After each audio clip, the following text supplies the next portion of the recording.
And dealing with item number 4, which is consideration of the further revised estimates for 2019 for the OPW. I want to welcome Minister Moran and your officials to the meeting. If you would like to give us your opening statement. Much, Chair. As Minister of State of the Department of Public Expenditure and Reform, with special responsibility for the Office of Public Works and Flood Relief, I am here today to outline the Office of Public Works 2019 gross allocation of just under 464 million. The estimate of 464 million takes account into the rescheduling of funding onto Programme A, Flood Risk Management, which was within the original estimates that I presented to the committee on February the 12th. During my attendance at the committee meeting, I outlined how the 2019 allocated to flood risk management would support both capital infrastructure and non-infrastructural work to mitigate against flooding and provide much-needed protection to homes and businesses. I would like to reiterate our government's commitment within the National Development Plan of $1 billion to flood risk management. This rescheduling of funding is in no way undermines my commitment to achieve the targets outlined in the 29 flood risk management plans published in 2018, or the 119 new projects to be undertaken in addition to the 35 projects in the existing programme. This work will be progressed over the next decade and will provide protection to 95% of those properties assessed in the plans to be at significant risk of flooding. The OPW will consider all proposals options to mitigate against negative impact to the rescheduling of funding from the original estimates presented to the committee. The OPW is currently 10 flood relief projects at construction stage, 25 schemes at design and planning stage, and additional 57 new projects from the flood risk management plans, which I announced in May 2018, on which further design work will be advanced during 2019. As you are aware, the progression of these projects is dependent on many variables. Hence, the OPW review progress throughout 2019 in order to assess where the rescheduling of funds is most effectively allocated. I fully support the OPW in this exercise and would like to reassure the committee that all projects will be delivered in the quickest possible timeframe. There is no change to the 2019 estimate funding of 355 million previously presented to the committee regarding the state management, which supports the OPW in provision of accommodation for civil servants and the ongoing enhancement, maintenance, and preservation of state heritage sites and monuments. In conclusion, I would like to thank the committee members and the Administrator for the speed and rescheduling and reading this OPW estimates 2019, and I am happy to take questions on it. Thanks, Chair. Thanks, Minister. Deputy Doherty, do you want to?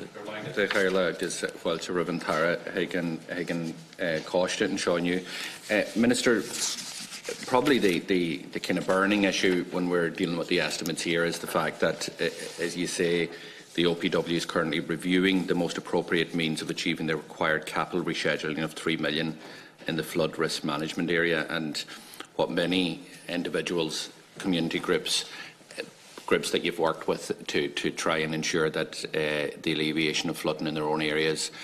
The big question that they have is there a potential impact in relation to their project and the time frame that was laid out in terms of their project. I understand that the rescheduling of this $3 million hasn't been identified yet in terms of what knock-on effects that it could have. Is there anything that you can give comfort to those groups out there who have made applications, who have been part of the CFRAMS programme, either as priority lists or further down the line, that they won't see a delay in relation to the advancement of flood relief and flood mitigation measures in their communities? I can assure you that 100% that any of the schemes that I announced will get the green light to go ahead, and there will be no delays under my watch in terms of it can be unforeseen in terms of planning issues. And I stressed this in the Dáil in recent days that if you look, since we announced all the schemes, I was hoping to be in Cork last summer with machines on the ground. I'm delayed, and the same in Ennis South, but thankfully we're signing the contract in Ennis South next week. that type of delay, I believe that I can absorb the 3 million of a loss in terms of the revenue. And I would also point out, since I announced CFRAM, and the Chair and yourself, you know particularly well, I was in the Chair's constituency where I announced further schemes under Tranche 2 that wasn't in the first allocation. And in your neck of the woods, you were up with me in my office with a number of other deputies where I announced everything. So I am in an advanced stage of announcing schemes and getting schemes up and running. But there's a timely fashion in when you go for planning and getting through the planning process, and there can be delays, and that's where I believe I can deliver on the schemes, and I'm committed to making sure that no woman, man or child out there has the fear of what I'm proposing, that I'll get on with the job. And I think my record speaks for itself. When I went into government, we were spending 43 million on flood. We're now spending 73 million. It's a huge jump in a year, and I'm committed to that to make sure that those schemes will be delivered on. Yeah, I appreciate the level of additional investment, and that's obviously comes at a time when you have responsibility in relation to this area, and I think we both can agree that every euro is needed, and possibly more to deal with communities that are at risk of flooding. Is my understanding of what you've said that the department will not take any conscious decision to delay any project themselves, that you expect that the full 3 million will be absorbed because of delays that are outside the department's control? And if those delays don't materialise, although you're quite certain, and we understand the number of projects and plannings, but if those delays don't materialise, that the department won't take a conscious decision to delay any projects as a result of the department won't make a decision. I won't allow it to make that decision, and I'm committed to making sure that I deliver on the schemes. I appreciate that. Can I ask you in relation to has the OPW looked at more natural defences such as the slow flow model in relation to flood defences, and is there a danger that a more global approach from the OPW that only sees physical concrete defences as the best way to preventing flooding to communities and to property is causing much delays, and particularly in relation to homeowners being able to avail of insurance and business communities being able to avail of insurance? So has the OPW looked at other non-concrete defences to prevent flooding, and is that something that's under examination by Deputy, we have looked at a wide range of defence and how other countries do their work, and the best practice that we're at the present time is the best possible way of protecting homes. But it's not all about, as you said, concrete walls. We have, of late, since we announced the scheme, where we bring in architects, where we look at trying to, I suppose, going into a town is not easy. You have to, as a fellow says, break eggshells to bake an omelette. You have to still be able to do the work to protect people. And what we are trying to do is bring a better feature about us into towns and villages right around the country, in helping and enhancing. Where we go in and do the work, we always leave a town in a far better fashion and a better way. And it's hard when you go to an old historic town to be able to get everything right. And that's why the consultation with residents through the local authorities and the local councillors is working, and it's working quite well. Are you satisfied in relation to the progress from insurance companies, given the work that the department has done in relation to flood defences? Are you satisfied that that is now being matched by insurance companies in terms of insuring properties and businesses? And what engagement have you or your department had with the industry in relation to this matter? Because we're hearing time and time again a lot of frustration from business owners and from homeowners in relation to not being able to get the insurance despite measures that have been taking place. At the start, I would say it was slow, but we had a number of meetings with insurance companies over the last 12 months, and I have to say, where we've put in the defences, we now see insurance companies coming on board and insuring the place. But as you can imagine, each insurance company operates different policies, but we're happy to say that it is starting to, as the fellows crank up, that they are getting insurance. And I see that right across the whole country, and even in my own town of Athlone, where people that couldn't get insurance, where there's no flood fences started even yet, they are getting insurance. Yes, it's costly in some cases, but where we're building the fences, it has come down and people are getting insurance. There was a question that the Chair asked the last time in relation to insurance companies using the flood risk maps. and using that. They're not. It is not. I've checked it out, and in no way are they using the maps. They have their own maps for in relation to insurance, setting out the perimeter, where's flood risk or where's not. And if people have, if you have, or the Chair has individual cases, bring it to my attention. I'll take it up with the insurance company the next time I meet. Yeah, because we have, and we've raised this before, and the Chair raised it with you, we have like examples of, I think I've mentioned it before, in relation to in my own community, where there is a river which unfortunately flooded nearly a decade ago now and caused substantial damage to businesses and homes in the vicinity of it. And I know of one individual, one homeowner, who applied for insurance but was refused insurance because of that river and because of the potential for it to flood again. Now, if you were looking at the map, you would see that the home is quite close to the river, and therefore you may believe that it is at a risk of flooding. But if you actually were in the area, because not all land is flat, you would see that the house was on top of quite a high hill, and if that house was going to flood, there was going to be a big part of that parish that was going to flood in that instance. So there is concern in relation to that blanket approach in terms of just, you know, we're seeing from either their own maps or from the department's maps that you're close to a house and therefore, or you're close to the river, and therefore there's a lack of local knowledge being brought into bear. Well, in fairness, Deputy, because of the role I hold, I've met an awful lot of people that had insurance, and when you read the small print, if you're so close to the river, the insurance company take that stand. And I take your point, a house hill, but where I did see it, where people went in and argued with the insurance company, brought them out and proved to them that they could never flood, in fairness to the insurance companies, they are supportive of them. Okay. Is there a memorandum of understanding between the department and Insurance Ireland in relation to yes. And you're satisfied that that's where it's at, or is there further work needed in relation There's to always further work. I'm working closely with Minister Darcy in relation to that, and I say we had a meeting no distant time ago with an insurance company, and that will echo on. We're going to have another meeting in the near future as well. Minister, in the last couple of days, I've been contacted by a large number of people from my own communities that I represent in Castlefin and Ballybofey. I've had representations from some of our councillors in Inishowen, Jack Murray and Senator Patrick McLaughlin, and they've shared pictures with me in relation to the heavy rainfall that's taken place over the last 48 hours. And the pictures are quite scary.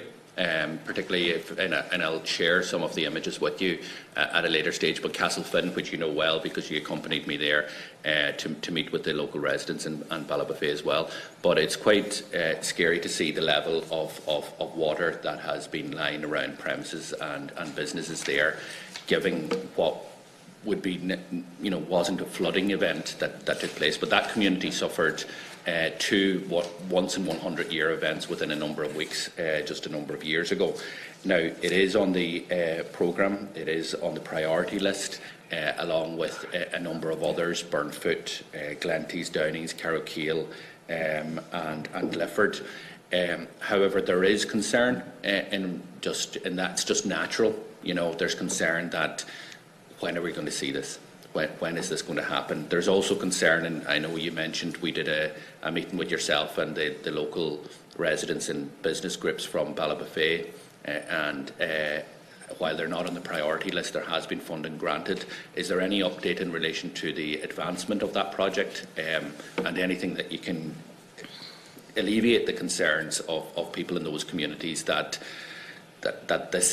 these projects are on track and that the department is got a hands-on approach in relation to this? Well, thanks for Deputy, and I'm well aware of the images, as you know, from some of your own councillors have sent me on stuff in relation to in recent days, and I've been talking to a few of the people up there. But as you know, I went to Burnfoot and all those other areas and Castlefin, and I visited those places. I announced the schemes. Where I announced schemes, and I went back in and gave the local authorities the resources in terms of engineering that they could employ engineers to move on these schemes. What I say to the councillors, in particularly in those areas, they need to keep on top of the local authorities to make sure if they're driving the scheme, it's up to them to put forward through meetings and steering group meetings. But what I have done in recent days is that I've asked my people in OPW to talk to the county council up there, and I intend to make another visit up there, because where I've delivered schemes right around the country, I'm very much want to see the scheme started. Like every deputy in the House, we all have people onto us on a daily basis, but I want to go up to make sure that they're driving on the schemes, because I've given the money and the resources, and I want to make sure they're delivered on.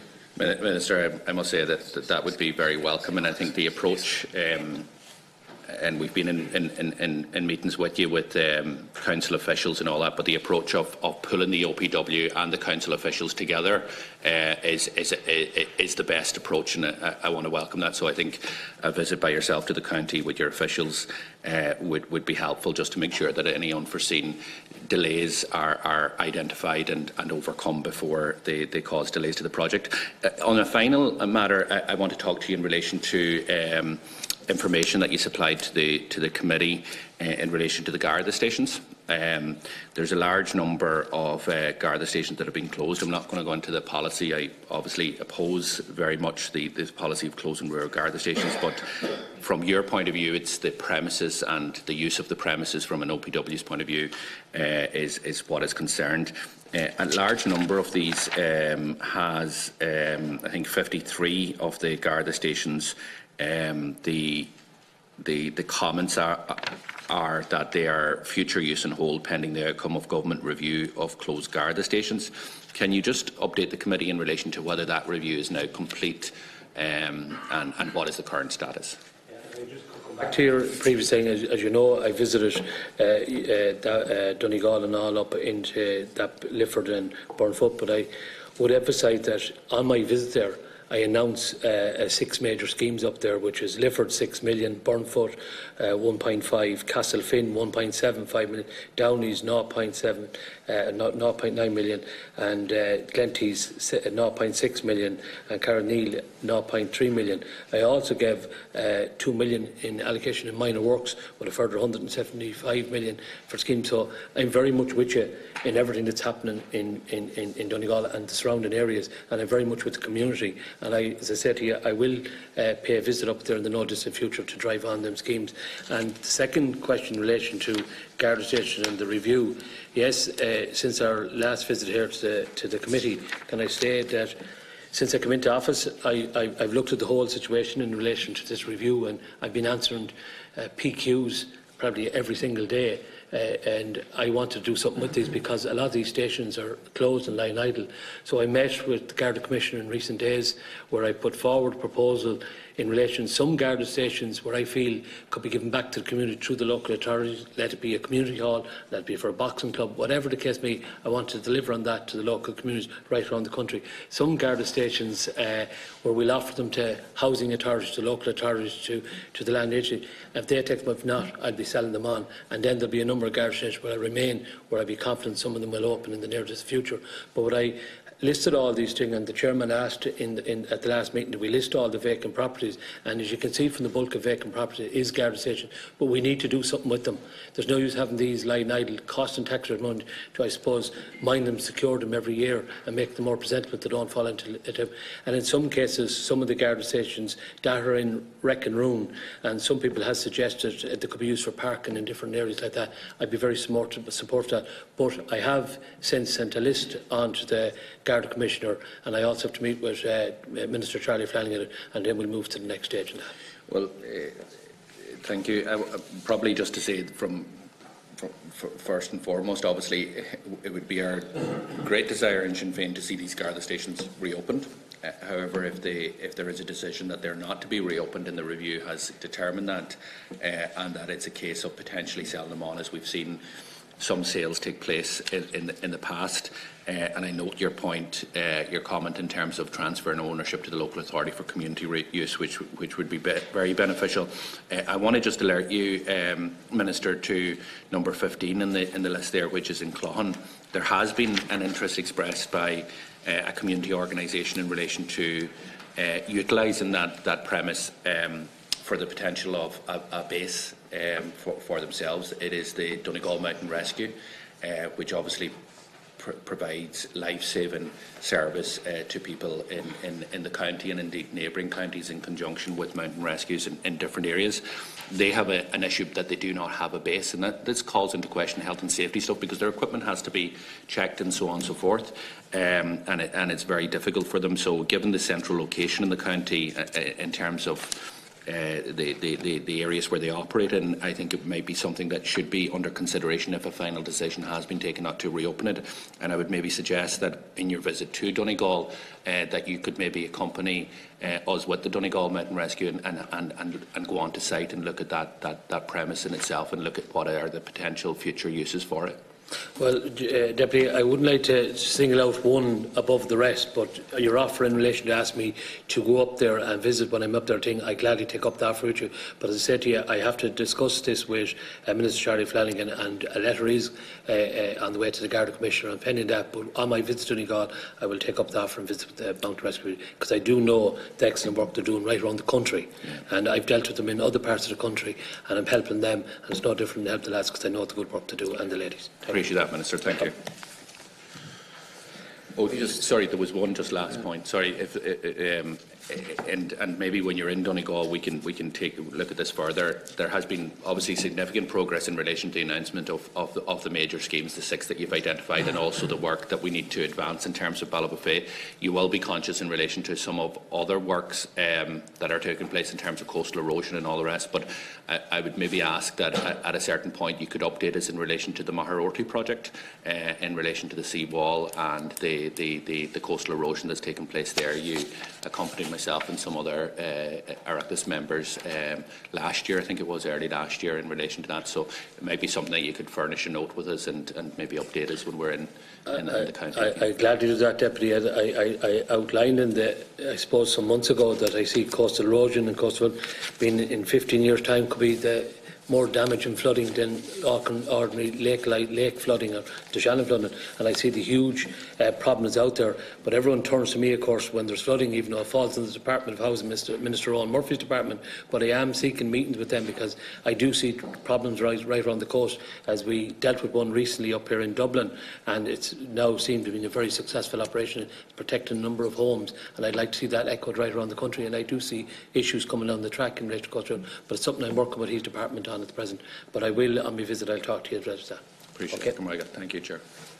Thanks, Deputy Doherty.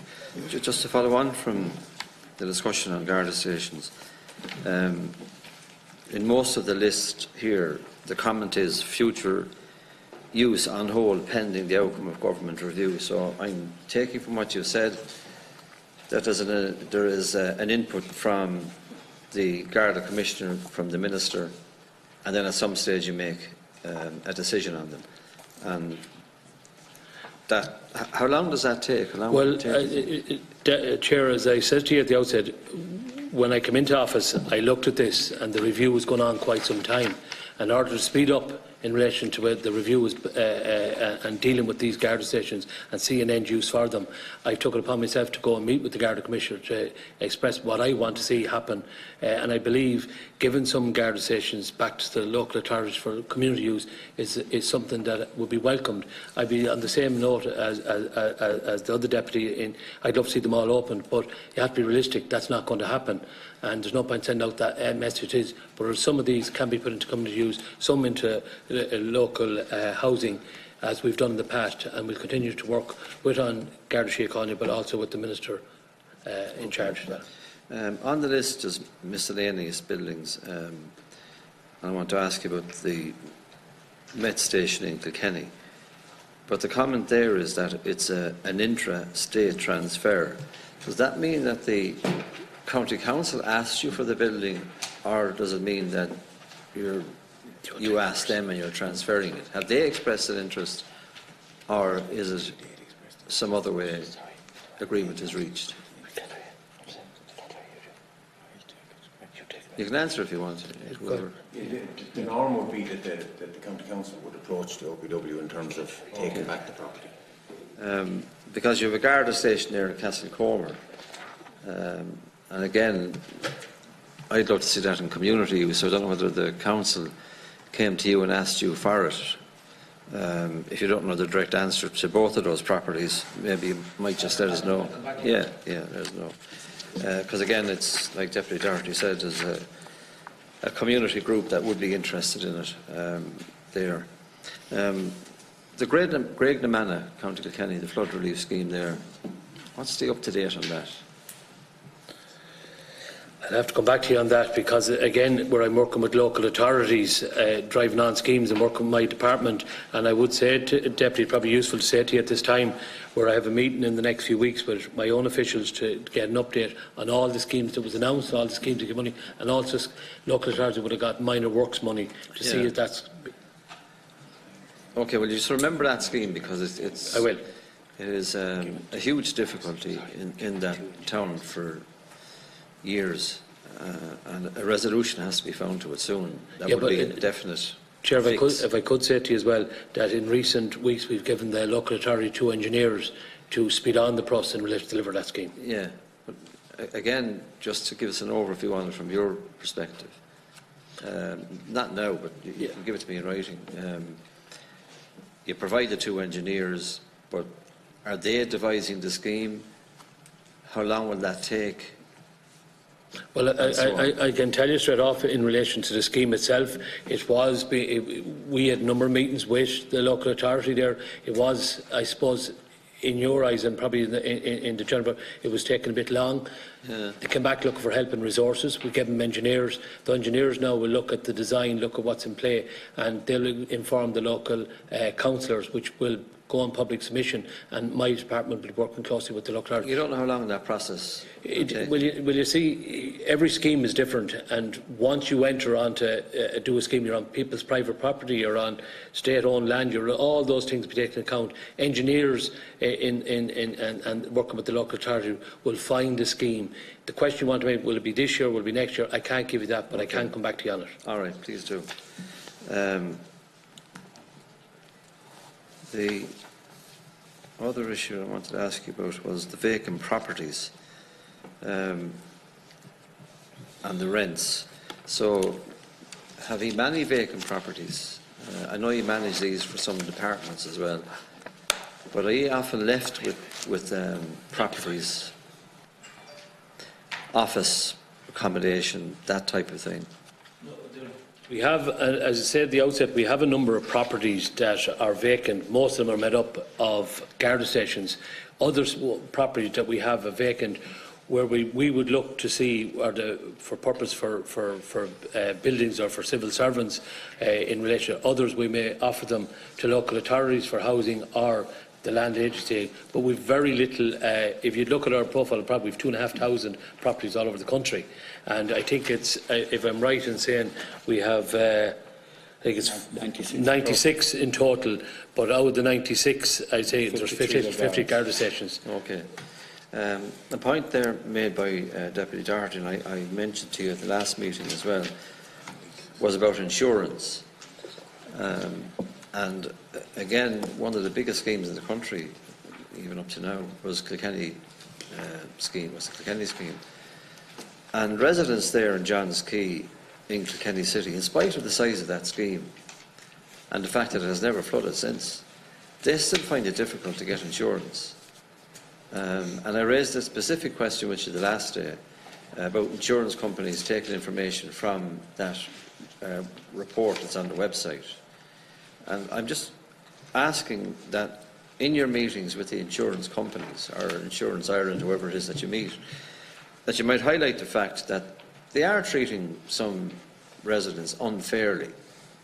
The one I gave you last week, or the last time you were here, has never flooded, but yet they can't get insurance, and now they can't sell their properties. In Johns Quay, it did flood. Millions of euros was spent on that scheme, and now some of the residents there still find it difficult to get insurance.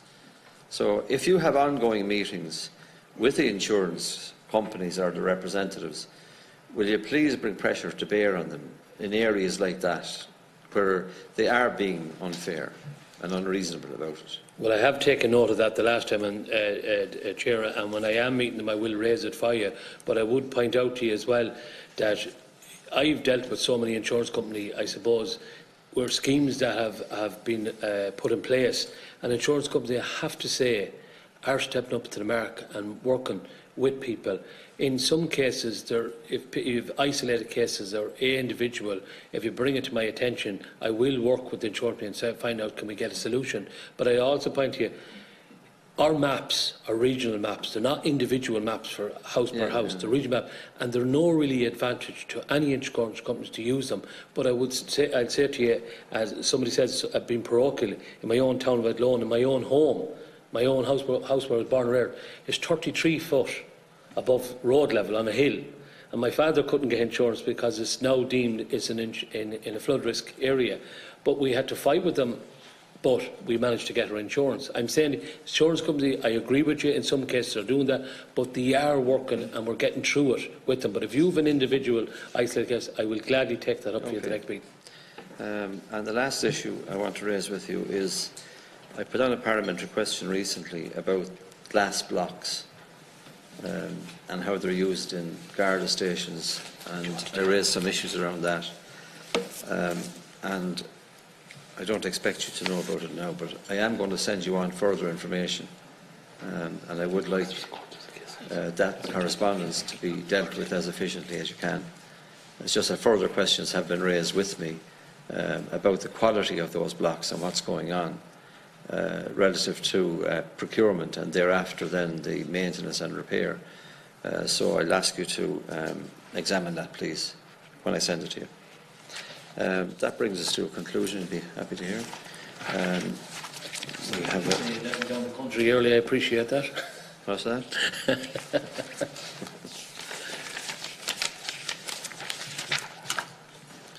So we have completed our consideration of the revised estimate for board 13. The clerk will now send a message to that effect to the clerk of the Dáil in accordance with Standing Order 90 and Under Standing Order 89.2. The message is deemed to be the report of the committee. So the Select Committee now stands adjourned until 9:30 on Thursday 28th of March. Thanks for your attendance.